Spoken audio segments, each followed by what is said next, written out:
ورتل القرآن ترتیلا، قرآن مجید کو ترتیل کے ساتھ پڑھو۔ گویا قرآن مجید کی تلاوت کرنا چاہیے۔ ہم جانتے ہیں کہ رمضان المبارک کے بعد تقریباً 9 مہینہ گزر چکا ہے۔ بہت سارے ایسے گھر ہوں گے، بہت سارے ایسے افراد ہوں گے جنہوں نے قرآن مجید کو نہ تو کھولا ہوگا اور نہ اس کی تلاوت کی ہوگی۔ 9 مہینہ گزر جانا یہ کوئی معمولی بات نہیں، لیکن ہمارا برتاؤ اللہ کے کلام کے ساتھ کیسا ہے یہ اس سے پتہ چلتا ہے۔ قرآن مجید لوگوں کے لیے ہدایت کا ذریعہ اور شفا یابی کا بھی ذریعہ ہے۔ قُلْ هُوَ لِلَّذِينَ آمَنُوا هُدًى وَشِفَاءً، اے نبی صلی اللہ علیہ وسلم کہہ دیجئے یہ مومنوں کے لیے ہدایت کا ذریعہ اور شفا یابی کا ذریعہ ہے۔ جو اس کتاب سے جڑے گا وہ ہدایت پائے گا، وہ قبر کے سوال کا جواب دے گا، جنت میں جانے کا مستحق ہوگا۔ اور جو اس کتاب سے جڑے گا اگر کبھی تکلیف ہوئی، مصیبت آئی ہے تو یہ شفا یابی کا بھی کام کرے گا۔ میں آپ لوگوں کے سامنے ایک مشہور واقعہ ذکر کر دیتا ہوں صحیح مسلم کے حوالے سے کہ قرآن مجید جسمانی طور پر شفا یابی کا کام کرتا ہے۔ جہاں یہ روحوں اور کی تطہیر کرتا ہے، جہاں انسان کو گناہوں سے پاک کرتا ہے، جہاں انسان کی نیکیوں میں اضافہ کرتا ہے، وہی قرآن جسمانی بیماریوں میں کام آتا ہے۔ اللہ حضرت ابو سعید خدری رضی اللہ عنہ بیان کرتے ہیں کہ چند صحابہ ایک گاؤں والوں کے پاس گئے، لیکن گاؤں والوں نے صحابہ کرام کا استقبال نہیں کیا، صحابہ کرام کے ریسپیکٹ نہیں کیا، ان کی مہمان نوازی نہیں کیا، کھانے پینے کا بندوبست نہیں کیا۔ صحابہ کرام کو تکلیف ہوئی، دکھ ہوا، لیکن اللہ کی مرضی دیکھیے، جس گاؤں میں گئے تھے اس قبیلے کے سردار کو ایک بچھو نے ڈنک مار دیا، ڈس لیا۔ لوگوں نے علاج و معالجے کی کوشش کی کہ سردار کو آرام مل جائے، لیکن وہ درد بڑھ رہا تھا، آرام نہیں مل رہا تھا۔ لوگوں نے سوچا کہ عرب کا ایک قافلہ ہے، ہو سکتا ہے ان کے پاس کوئی دوا علاج ہو۔ بھاگے بھاگے صحابہ کرام کے پاس گئے۔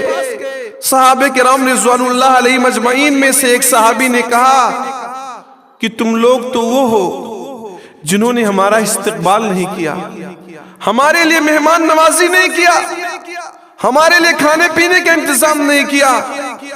میں دم کروں گا لیکن مجھے بھی کچھ چاہیے، مجھے بھی کچھ چاہیے۔ باتیں ہو گئی، بکریوں پر باتیں ہو گئی کہ بکریاں دینا پڑے گا، فری میں ہم دم نہیں کریں گے، رقیہ نہیں کریں گے۔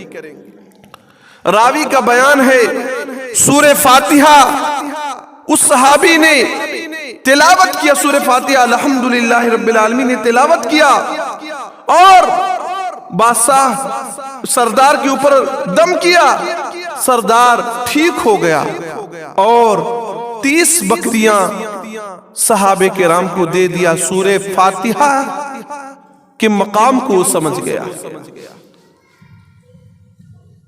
جس بادشاہ کو، جس سردار کو راحت نہیں مل رہی تھی، اللہ کی قرآن مجید کی تلاوت کی برکت، سورہ فاتحہ کی برکت یہ ہوئی کہ اس کا یہ درد کافور ہو گیا، ختم ہو گیا۔ صحابہ کرام 30 بکریاں تو لے لیے، لیکن دل میں کھٹک پیدا ہو گیا کہ قرآن مجید کی تلاوت پر روپیہ پیسہ بکری وغیرہ لینا جائز ہے کہ نہیں جائز ہے؟ کہا ابھی ہم اس کو نہ کھائیں گے، اللہ کے رسول صلی اللہ علیہ وسلم سے پہلے پوچھیں گے، نبی کہیں گے اجازت دیں گے تو بکریاں ہم کھائیں گے، ورنہ ان کو واپس کر دیں گے۔ ہمارے یہاں کوئی مسئلہ ہو تو پہلے کر لیں گے، بعد میں مولانا صاحب کے پاس جائیں گے کہ ہم نے اب بتائیے جائز ہے کہ ناجائز ہے۔ اللہ کے نبی کے پاس جایا، ماجرا پورا بیان کیا، پوری سٹوری سنائی۔ اللہ کے نبی نے کہا کہ میرا بھی اس میں حصہ لگا دو۔ کیا مطلب ہے کہ بکریاں تم نے لیا ہے، کوئی غلط نہیں کیا۔ جب اس گاؤں والوں کا یہ ویوہار ہے، آمد صحابہ کا استقبال نہیں، صحابہ کا استقبال نہیں، ان کے لیے کوئی خاطر تواضع نہیں، اور آپ نے 30 بکریاں لے لیا تو کوئی حرج نہیں، میرا بھی اس میں حصہ لگا دو، یعنی یہ کام کرنا جائز۔ کیا پتہ چلا؟ سورہ فاتحہ جسمانی علاج میں بھی کام آتا ہے۔ نبی صلی اللہ علیہ وسلم پر جب جادو کیا گیا تو معوذتین نبی صلی اللہ علیہ وسلم پڑھتے گئے، اور نبی صلی اللہ علیہ وسلم کے اوپر سے جادو ختم ہو گیا، جادو کو توڑ دیا۔ قل اعوذ برب الفلق اور قل اعوذ برب الناس نے۔ معزز مسلمان بھائیوں، قرآن مجید کی تلاوت سے فرشتوں کا نزول ہوتا۔ آج ہمارے گھروں میں بہت سارے مسلمان اہل حدیث گھروں میں لوگ کہتے ہیں پریشانی ہے، دکھ ہے، شیطان پکڑ رہا ہے، یہ پکڑ رہا ہے، اور اس کے لیے ادھر ادھر بھاگ رہے ہیں۔ ارے قرآن مجید آپ کے گھر میں رکھا ہوا ہے، اس کی تلاوت کرو۔ قرآن مجید سورہ فاتحہ پڑھو، سورہ بقرہ پڑھو۔ صحیح مسلم کی روایت ہے، لا تجعلوا بیوتکم مقابر۔ اے میرے مسلمان بھائیوں، اپنے قبروں کو، اپنے گھروں کو قبرستان نہ بناؤ، یعنی نماز وغیرہ پڑھ لیا کرو، ذکر و اذکار کر لیا کرو، کیونکہ مردے قبر میں کچھ نہیں کرتے۔ فَإِنَّ الشَّيْطَانَ يَنْفِرُ مِنَ الْبَيْتِ الَّذِي تُقْرَأُ فِي سُورَةِ الْبَقَرَةِ۔ شیطان اس گھر سے بھاگ جاتا ہے جس گھر میں سورہ فاتحہ کی تلاوت ہوتی ہے۔ اب گھر میں اگر کہو شیطان ہے تو ہم سمجھ جاتے ہیں کہ اس گھر میں قرآن مجید کی تلاوت نہیں ہوتی ہے، لگتا ہے ناپاک لوگ رہتے ہیں، لگتا ہے بے نمازی لوگ ہیں، تبھی اس گھر میں شیطان آ رہا ہے، جا رہا ہے۔ کیونکہ جس گھر میں قرآن مجید کی تلاوت ہوگی اس گھر سے شیطان بھاگ جاتا ہے، اور اس گھر میں فرشتوں کا نزول ہوتا ہے۔ آپ نے وہ واقعہ سنا بھی ہوگا، واقعہ میں ذکر کر دیتا ہوں۔ صحابی رسول حضرت اسید بن حضیر رضی اللہ عنہ بیان فرماتے ہیں، ایک مرتبہ رات میں میں سورہ بقرہ کی تلاوت کر رہا تھا۔ ہمیں اور آپ کو فرصت نہیں، دین کی بات سننے کی فرصت نہیں، اسلامی پروگراموں میں جانے کی فرصت نہیں۔ صحابی رات میں سورہ بقرہ کی تلاوت فرما رہے ہیں، کہتے ہیں میرے پاس ایک گھوڑا بندھا ہوا تھا، گھوڑا بدکنے لگا، میں نے تلاوت بند کر دیا تو گھوڑا رک گیا، پھر میں نے تلاوت جاری کیا، گھوڑا پھر بدکنے کودنے لگا، چھٹکنے لگا، پھر میں نے تلاوت بند کیا تو گھوڑا پھر رک گیا، پھر تیسری مرتبہ میں نے تلاوت جاری کیا تو بدکنے لگا، پھر میں رک گیا، اور میرا بچہ یحییٰ وہی گھوڑے کے پاس لیٹا ہوا تھا چارپائی پر، اس کو میں نے دور کر دیا، اس کو میں نے دور کر دیا کہ کہیں گھوڑا میرے بچے کو تکلیف نہ پہنچا دے۔ میں دیکھتا ہوں، نگاہ اوپر کرتا ہوں تو چھتری کے مانند بدلی ہے، اور اس میں چراغ کی مانند روشنیاں ہیں، وہ اوپر اڑتی چلی جا رہی ہے، اور آسمان میں جا کر وہ اوجھل ہو گئی۔ صبح کو یہ کہانی میں نے اللہ کے نبی سے بیان کی، اللہ کے نبی نے فرمایا وہ فرشتے تھے، تمہاری قرآن مجید کی تلاوت سن کر تمہارے قریب آ گئے تھے، اگر تم اس طرح تلاوت جاری رکھتے تو صبح کو میرے صحابہ بھی ان فرشتوں کو دیکھتے، وہ فرشتے چھپ نہیں سکتے تھے۔ پتہ کیا چلا؟ قرآن مجید کی تلاوت سے فرشتوں کا نزول ہوتا ہے گھروں میں۔ فرشتے جس گھر میں آ جائے اس گھر کا کیا کہنا۔ آپ دادا ہیں، آپ باپ ہیں، آپ پوتوں سے، بیٹوں سے قرآن مجید گھر میں پڑھوائیے۔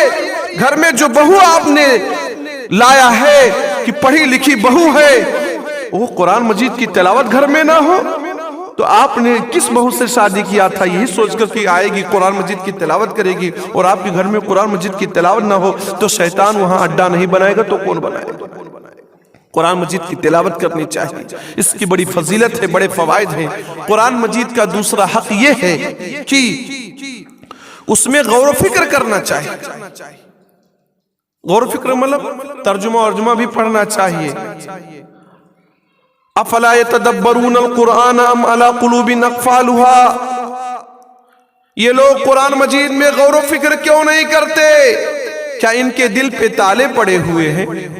کیا مطلب نکلا؟ جو لوگ قرآن مجید کو نہ پڑھتے ہیں نہ سمجھنے کی کوشش کرتے ہیں، ان کے دلوں پہ تالا پڑا ہے، لاک لگا ہے ایسے دلوں پر۔ اللہ کے نبی صلی اللہ علیہ وسلم کو اللہ نے یہی بتلایا کہ یہ لوگ قرآن مجید کی تلاوت کیوں نہیں کرتے، غور و فکر کیوں نہیں کرتے، سرچ کیوں نہیں کرتے؟ ایک عالم کو رکھیے، قرآن مجید کے ترجمہ کا درس دے، قرآن مجید کا درس دے، سمجھائے، اور سب لوگ بیٹھ کے سنیں، یہ نہ کہ موقع پا کر لوگ بھاگتے چلے جائیں، ایسا نہیں ہونا چاہیے۔ قرآن مجید آسان ہے ذکر کے لیے، وَلَقَدْ يَسَّرْنَا الْقُرْآنَ لِلذِّكْرِ فَهَلْ مِن مُدَّكِرٍ، ہم نے قرآن مجید کو نصیحت کے لیے آسان بنایا ہے۔ یسرنا القرآن، ہم نے قرآن مجید کو آسان بنایا ہے۔ آپ لوگ پڑھے لکھے ہوگے، بچپن میں یسرنا القرآن پڑھایا۔ یسرنا القرآن کا معنی کیا ہوتا ہے؟ ہم نے قرآن مجید کو آسان بنایا ہے، للذکری، ذکر کے لیے، فہل من مدکر، ہے کوئی نصیحت پکڑنے والا، ہے کوئی غور فکر کرنے والا؟ قرآن مجید مشکل نہیں، سیکھو تو 10 سال کا لڑکا پڑھ لیتا ہے، یاد کر لیتا ہے، حافظ قرآن بن جاتا ہے۔ قرآن مجید کا تیسرا تقاضا ہم سے یہ ہے کہ اس پر عمل کیا جائے۔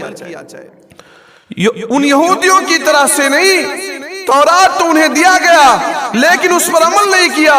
اللہ نے ایسے لوگوں کی مذمت بتلائی، مثل الذین حملوا التوراۃ ثم لم يحملوها كمثل الحمار يحمل اسفارا، ان لوگوں کی مثال جنہیں تورات عطا کیا گیا، اس پر عمل انہوں نے نہیں کیا، ان کی مثال ایسے جیسے گدھے کے اوپر کتابیں رکھی ہوں، تو گدھے کو کیا پتا؟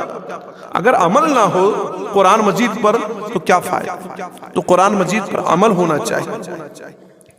چوتھا تقاضا یہ ہے قرآن مجید کی تبلیغ ہونی چاہیے، اس کا پرچار ہونا چاہیے۔ صحیح بخاری کی روایت ہے، خیرکم من تعلم القرآن وعلمہ، تم میں سب سے بہترین انسان وہ ہے جو قرآن مجید سیکھے اور سکھلائے، پڑھے اور پڑھائے۔ سب سے بہتر وہ انسان ہے جو قرآن مجید پڑھتا اور پڑھاتا ہے، سب سے افضل انسان ہے، سب سے بہتر انسان وہ۔ اللہ کے نبی کو یہی تعلیم دی گئی کہ قرآن مجید کی تبلیغ کیجئے، اس کا پرچار کیجئے۔ یا ایھا الرسول بلغ ما انزل الیک من ربک وَإِن لَمْ تَفْعَلْ فَمَا بَلَّغْتَ رِسَالَتَهُ وَاللَّهُ يَعْصِمُكَ مِنَ النَّاسِ، اے رسول صلی اللہ علیہ وسلم، جو کتاب آپ کی جانب نازل کی گئی ہے اس کی تبلیغ کیجئے، اس کا پرچار کیجئے، اس کو لوگوں کو بتلائیے۔ اگر آپ نے ایسا نہ کیا، قرآن مجید کو لوگوں کو نہ بتلایا، تو آپ نے رسالت کا حق ادا نہیں کیا۔ اور جب آپ ایسا کریں گے، واللہ یعصمک من الناس، قرآن مجید کی تبلیغ اگر آپ کریں گے، اس کا پرچار کریں گے، تو پورے جہاں کے لوگوں سے اللہ آپ کی حفاظت کرے گا۔ حافظ ہوگا اللہ، محافظ ہوگا اللہ اس آدمی کا جو قرآن مجید کی تبلیغ کرتا ہے، اس کا پرچار کرتا ہے۔ تو قرآن مجید کی تبلیغ کرنا چاہیے، اس کا پرچار کرنا چاہیے۔ تبلیغ پرچار کا طریقہ یہ، خود پڑھیں، دوسروں کو پڑھائیں۔ اگر نہیں پڑھ سکتے خود، تو ایسے جگہوں پر پیسہ خرچ کیجئے، ایسے مدرسوں میں پیسہ خرچ کیجئے، ایسے جگہوں پر پیسہ لگا دیجئے جہاں سے قرآن مجید کی تبلیغ ہوتی ہو۔ آپ کے گاؤں کا کوئی لڑکا کوئی لڑکی کہیں پڑھ رہی ہے، قرآن مجید نہیں خرید سکتی، آپ خرید کر اسے دے دیجئے، مسجد میں لا کر آپ رکھ دیں۔ 12 مہینہ 11 مہینہ کوئی کھولنے والا نہ رہے، اس سے بہتر ہے کہ کوئی غریب لڑکی لڑکا پڑھ رہا اس کو دے دیں گے تو پڑھتا تو رہے گا کم سے کم، مسجد میں رکھ کر پھٹا پرانا تو نہیں ہو جائے گا۔ لوگوں کے ہاں عجیب رواج ہے، مسجد میں قرآن مجید لا لا کر ایسے رکھ دیں گے، خوب زیادہ، ضرورت سے زیادہ رکھ دیں گے۔ ہم یہ نہیں کہتے کہ اچھا کام نہیں مسجد میں رکھنا، اچھا کام لیکن ضرورت کے حساب سے، بہت زیادہ نہیں ہونا چاہیے۔ تو قرآن مجید سے ہی قوموں کو بلندی ملتی ہے، اور اسی کے چھوڑنے سے قوموں کی ذلت و رسوائی ملتی ہے۔ وہ معزز تھے زمانے میں مسلمان ہو کر، اور ہم خوار ہوئے تاریخ قرآن ہو کر۔ درس قرآن اگر ہم نے بھلایا ہوتا، درس قرآن اگر ہم نے بھلایا ہوتا، یہ زمانہ نہ زمانے نے دکھایا ہوتا۔ قرآن مجید سے جڑنے سے بلندی ملتی ہے۔ ایک واقعہ میں آپ کے سامنے بیان کر دیتا ہوں۔ حضرت نافع بن عبد الحارث بیان کرتے ہیں کہ ان کی ملاقات حضرت عمر بن خطاب رضی اللہ عنہ سے ہوئی، تو انہوں نے سوال کیا کہ مکہ کا گورنر کس کو بنایا ہے آپ نے؟ تو حضرت عمر بن خطاب نے کہا مکہ کا گورنر ہم نے ابن ابزا کو بنایا ہے۔ پہلے نافع مکہ کے گورنر رہتے تھے تو تھوڑا سا آدمی جانکاری لیتا ہے۔ کہا یہ ابن ابزا کون ہے؟ کہا ابن ابزا وہ صحابی ہیں، ابن ابزا ہمارے آزاد کردہ غلاموں میں سے ایک غلام۔ حضرت عمر بن خطاب نے یہ جواب دیا کہ ابن ابزا ہمارے آزاد کردہ غلاموں میں سے ایک غلام ہے۔ کہا غلام کو مکہ کا گورنر آپ نے بنا دیا۔ حضرت عمر بن خطاب نے کہا انہو قارئ لکتاب اللہ عز و جل، وہ خالق کائنات کے کتاب کے قاری ہیں، حافظ ہیں، اور علم میراث کے ماہر اور جانکار ہیں۔ یہ رتبہ جو انہیں ملا قرآن مجید کی برکت کی وجہ سے ملا، یہ رتبہ بلند ملا جس کو مل گیا، ایسے سب کو نہیں ملتا ہے۔ سچ کہا ہے اللہ کے نبی نے ان اللہ یرفع بہذا الکتاب اقواما ویضع بہ آخرین، اللہ اس کتاب کے ذریعے سے کچھ لوگوں کو بلندی عطا کرتا ہے، اور اس کتاب کے چھوڑنے کی وجہ سے کچھ لوگوں کو ذلیل و خوار کرتا ہے۔ یہ قرآن مجید پڑھ رہے ہیں، ایک غلام ہے، اللہ نے بلند مقام عطا کر دیا۔ ہمارے پاس یہ کتاب ہے، ہم نے اس کو کھولا نہیں، پڑھا نہیں، اور فکر نہیں کیا۔ لوگ قرآن مجید کی تلاوت سن سن کر مسلمان ہو جایا کرتے تھے۔ کئی واقعات ہیں، کئی چیزیں ایسی آپ نے سنی اور پڑھی ہوں گی کہ قرآن مجید سے متاثر ہو کر مسلمان ہو گئے، اور ہم مسلمان ہو کر بھی قرآن مجید سے متاثر نہ ہو سکے۔ قبر کے اندر جب فرشتہ سوال کرے گا تمہارا رب کون ہے، تمہارے نبی کون ہے، تمہارا دین کیا ہے، اگر انسان گنہگار ہوگا تو کہے گا ہاں ہاں لا ادری، ہائے ہائے مجھے نہیں معلوم۔ فرشتہ کیا کہے گا؟ لا تلیتا ولا دریتا، تو نے قرآن مجید کی نہ تو تلاوت کی نہ تو نے قرآن مجید کو سمجھا۔ اگر تم قرآن مجید کی تلاوت کرتے اور اگر اس کو سمجھتے تو میرے سوالات کا جواب دے دیتے۔ مطلب کیا نکلا؟ قرآن مجید سے جو جڑ گیا وہ جنت میں جائے گا، اور جو اس سے ہٹ گیا وہ جہنم میں جائے گا، اور قبر اس کے لیے تاریک بن جائے گی، اس کے لیے دشوار کن بن جائے گی۔ کیونکہ جو جواب دے گا فرشتہ اس سے کہے گا تلیتا و دریتا، تو نے قرآن مجید کی تلاوت کیا، تو نے قرآن مجید کو سمجھا، اسی لیے سوال کا جواب دیا۔ مطلب یہ ہے قرآن مجید سے جو جڑ گیا وہ نجات پا گیا، اور قرآن مجید سے جو کٹ گیا وہ ناکام و نامراد ہو گیا، اور فرشتوں کے سوال کا جواب نہیں دے پائے گا۔ دنیا کی زندگی بھی تنگ ہو جاتی ہے۔ بہت سنا ہوگا آپ نے اس آیت کو، وَمَنْ أَعْرَضَ عَنْ ذِكْرِي فَإِنَّ لَهُ مَعِيشَةً ضَنْكًا، جو میرے ذکر سے اعراض کرے گا، میرے کلام مجید سے اعراض کرے گا، فَإِنَّ لَهُ مَعِيشَةً ضَنْكًا، اس کی دنیا کی زندگی ہم تنگ بنا دیں گے۔ وَنَحْشُرُهُ يَوْمَ الْقِيَامَةِ أَعْمَىٰ، اور قیامت کے دن ہم اسے اندھا کر کے اٹھائیں گے۔ قَالَ رَبِّ لِمَ حَشَرْتَنِي أَعْمَىٰ، کہے گا اللہ تو نے مجھے اندھا کر کے کاہے اٹھایا، وَقَدْ كُنْتُ بَصِيرًا، دنیا میں تمہیں دیکھتا تھا۔ تو دنیا میں آج کل لوگ موبائل زیادہ دیکھتے ہیں نا، قرآن مجید کون دیکھتا ہے؟ اس کی تلاوت کون سنتا ہے؟ ایسی مجلسوں میں کون آتا ہے؟